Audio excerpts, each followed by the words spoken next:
बसच्या परिसरामध्ये राहतो आहोत, तसेच संगणकीय इंटरनेट आणि मोबाईलच्या युगात राहतो आहोत. असं म्हणतात की इंटरनेटमुळे जग अगदी जवळ आले आहे.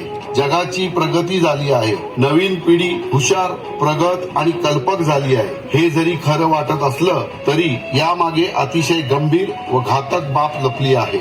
हल्ली लहान मुलांना प्रायमरी पासूनच चष्मा लागतो आहे. क्या आपके बच्चे डेली 4 से 5 घंटे मोबाइल या स्क्रीन यूज करते हैं तो आंखों का डैमेज परमानेंट हो सकता है। जितना बच्चे के ज्यादा स्क्रीन टाइम रहता है आगे चलकर उनको बिहेवियरल प्रॉब्लम्स होती है ज्यादा, लाइक ऑटिज्म, लाइक एडीएचडी। उनका कंसंट्रेशन लैक करने लगता है। बाद में आगे जाके वो एक ही चीज में देखते हैं। लोग बच्चे को फोन थमा देते हैं खाना खिलाने के लिए। Very wrong. बच्चा खुद से कभी खाना खाने को नहीं सीखेगा। डिलेड स्पीच, बोलना लेट सीखते हैं जो पूरा दिन स्क्रीन पे रहते हैं। ये केसेस में देख रहा हूँ। यस, 3-3, 4-4 साल पे बोल नहीं पा रहे हैं क्योंकि पूरा दिन इसमें ही देखते हैं।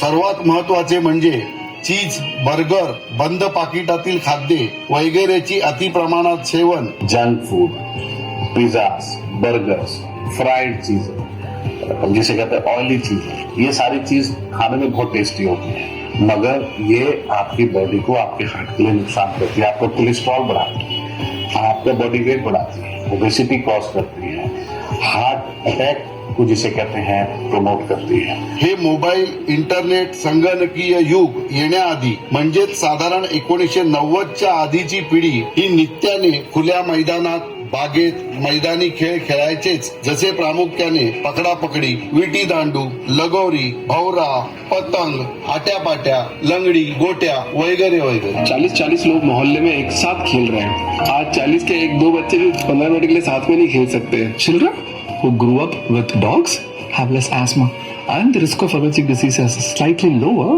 in those kids. Nowadays, with all this modernized world, there is no playing outside in dirt anymore, and we are playing dirt, not actual dirt, the dirt video game on the kids on the iPad. So when you play in dirt, again the same amount of microbes that goes in, and it is always better not to be overly sanitized. जब तक वो भागेगा नहीं, एक teenager, तो किस तरह से burn करेगा अपनी एनर्जीज, किस तरह से उसको भूख लगेगी, किस तरह से उसकी हेल्दी ईटिंग हैबिट्स बनेंगी, किस तरह से वो टाइम पे सोएगा, किस तरह से उसकी बॉडी की क्लॉक सेट होगी। बच्चों की आंखें ही उनका फ्यूचर है, तो don't wait for the symptoms and act early. आम्ही सरगम मित्रमंडळ या शुभ दिनी आपणा सर्वांना आव्हान करतो आहोत की आत्ताच्या पिढीने, विशेषतः सर्व पालक वर्गाने आजच्या मोबाईल युगातील गंभीर बाब लक्षात घेऊन आपल्या पाल्याला व तरुण मुला मुलींना मैदानी खेळाचे महत्त्व पटवून देऊन त्यांना शारीरिक तंदुरुस्तीकडे लक्ष देण्यासाठी प्रवृत्त करावे। धन्यवाद। स्वस्थ रहा, मस्त रहा, निरोगी रहा हीच या बाप्पाचरणी प्रार्थना।